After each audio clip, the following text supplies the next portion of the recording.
बहुत बहुत शुक्रिया सर, आपने मुझे इस डिबेट में बोलने का मौका दिया। 75 साल का इतिहास सुबह से हम लोग सुन रहे हैं। अच्छी बातें भी हैं, मीठी भी हैं, खट्टी भी हैं, सभी कुछ है। हमने प्रधानमंत्री जी का पहली बार सकारात्मक भाषण भी सुना, जिसमें पहली बार हमने देश के एक बहुत बड़े राजनीतिक इंसान जवाहरलाल नेहरू जी की तारीफ इस दल से पहली बार सुनी।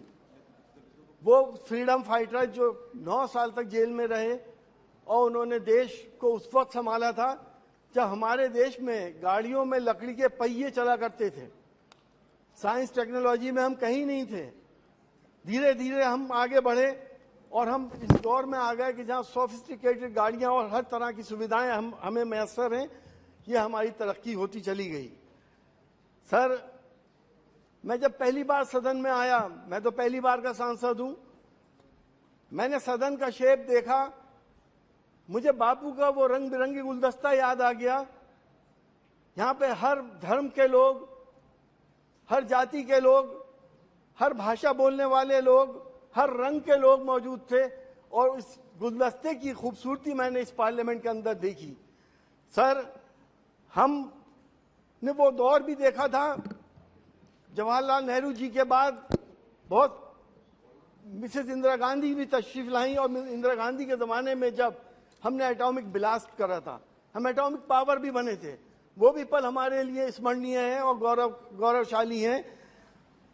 इसी तरह से हमारे देश ने इंसानियत की हमेशा खिदमत करी और 1971 में जब बराबर के मुल्क में ईस्ट पाकिस्तान के अंदर इंसानियत पे जुल्म हो रहे थे तो हमारी प्रधानमंत्री जी ने अपनी फौजें उतार दी और उस मुल्क को इन आफतों से और इन जुल्मों से बचा लिया था।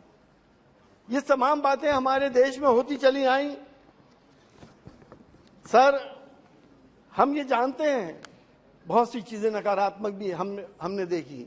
इस 17वीं लोकसभा में हम आए, हमारे एक साथी हमारे साथ थे जो देश के नेता हैं, जिनको ऐसे ऐसे चार्जेस में फंसाया गया जिनका नाम आजम खान साहब है। वो इसी हमारे कोलीग थे। कहीं मुर्गी चोर, कहीं बकरी चोर, कोई भैंस चोर, अब पता नहीं क्या क्या उनके ऊपर इल्जाम लगाए गए और आज भी उनको टॉर्चर किया जा रहा है।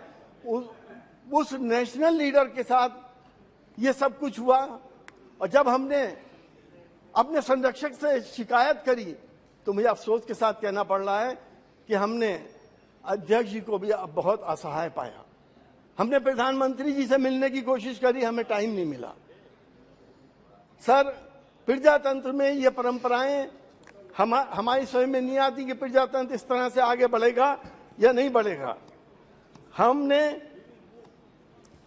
7वीं लोकसभा में सर हमारे कुछ ऐसे बिल पास हुए, सीएए आ गया, 3 तलाक का बिल आया, 370 को हटाया गया, जिससे हिंदुस्तान की दूसरी बड़ी आबादी मुसलमानों की दिल आजारी हुई। और इसका संदेश क्या गया देश के अंदर? संदेश ये गया कि किसी को हिजाब पे परेशानी होने लगी, किसी को नमाज पे परेशानी होने लगी, किसी को मस्जिद पे, किसी को मदरसे पे परेशानी होने लगी। क्या ये वही बापू का देश था जहां पे हम सब ने प्यार मोहब्बत से मिलके मंदिरों के तहखाने में एक तरफ नमाज पढ़ते थे, एक तरफ पूजा करते थे? हमने इस तरह से देश को आजाद कराया है जब हम एक थाली में खाना खाते थे। आज हम किस जगह पे आ गए कि यहाँ मंदिर ना हो, यहाँ मस्जिद ना हो, यहाँ अजान ना हो, यहाँ नमाज ना हो। अरे क्या पैदा करने वाला मेरा और है और आपका कोई और है? पालनहार क्या अलग अलग हो गए? सर, ये राजनीति बहुत खतरनाक दौर से गुजर रही है, देश के लिए बहुत खतरनाक है। अगर आज हमने ये नहीं समझा तो आगे आने वाला भविष्य हमारा अंधकार में है। हमें प्यार मोहब्बत से आगे बढ़ना पड़ेगा। हमने सर कानून पास करे। हम चाहते हैं कि हम इस लोकसभा से दूसरी लोकसभा में जा रहे हैं। हम चाहते हैं कि हमारा प्यार मोहब्बत, सांप्रदायिक सौहार्द, सर्वधर्म संभाव और वासुदेव कुटुंबकम के फंडामेंटल पे हम आगे बढ़ें, तभी हम दुनिया में महाशक्ति बन सकते हैं। हम नई पार्लियामेंट के अंदर सर चाहते हैं कि वुमेन रिजर्वेशन बिल आना चाहिए। समाजवादी पार्टी उसकी पक्षधर है, लेकिन समाजवादी पार्टी चाहती है कि SC, ST और OBC और मुस्लिम्स का भी उसके अंदर अलग से रिजर्वेशन हो। और ये रिजर्वेशन पार्टियों के ऊपर लागू हो, इलेक्शन कमीशन के ऊपर नहीं लागू होना चाहिए। पार्टियां अपने हिसाब से वुमेन्स को टिकट दें। कहीं ऐसा ना हो कि जहां जहां हमारे बड़े बड़े नेता खड़े होते हैं, अगर इलेक्शन कमीशन उनसे नाराज है तो उसको महिला डिक्लेयर कर दे। सर, हम चाहते हैं कि नई पार्लियामेंट के अंदर प्लेस ऑफ वर्शिप एक्ट को और स्ट्रेंथन किया जाए ताकि एक सांप्रदायिक सौहार्द बने। लोग मौका उठा रहे हैं देश के सांप्रदायिक सौहार्द बिगाड़ने का। अगर प्लेस ऑफ वर्शिप एक्ट को आप और स्ट्रेंथन करेंगे, प्लीज सुन लिए, स्ट्रेंथन करेंगे तो हम प्यार मोहब्बत से, एकता से और सांप्रदायिक सौहार्द, गंगा जमनी तहजीब से अपनी नस्लों को ये तहजीब दे के चले जाएंगे। वरना हमारी नस्लें यकीन जानिएगा हमें कभी याद नहीं करेंगी। वो हालात पैदा ना हो जाएं। आज देश की दूसरी बड़ी आबादी मुसलमान बहुत फिक्रमंद है, बहुत परेशान है कि हमारी नस्लों का आगे क्या होगा, कहां हमें इंसाफ मिलेगा और कहां हमारी बात सुनने वाला कोई होगा या नहीं होगा। हालांकि मैंने देखा इस पार्लियामेंट के अंदर, मैं धन्यवाद देता हूं अपने स्टेजी बेंच वालों को कि जब भी हमने कोई समस्या, लोगों की समस्या की बात करी तो इन्होंने हमारी मदद करी। जब भी हमने कोई क्वेरीज करी तो इन्होंने हमारी मदद करी।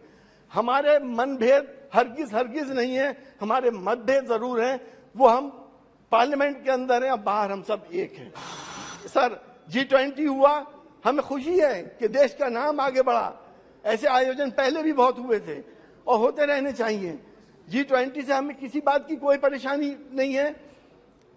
नॉन अलाइंड मूवमेंट भी हुआ था यहाँ पर, उसकी भी बहुत बड़ी एक इवेंट हुई थी। सर, मैं आपसे ये कहना चाहता हूं कि हमारे देश के फंडामेंटल है सर्वधर्म समभाव, वासुदेव कुटुंबकम। अगर हमने इसको नहीं बचाया तो फिर हम देश को नहीं बचा पाएंगे। बहुत बहुत शुक्रिया।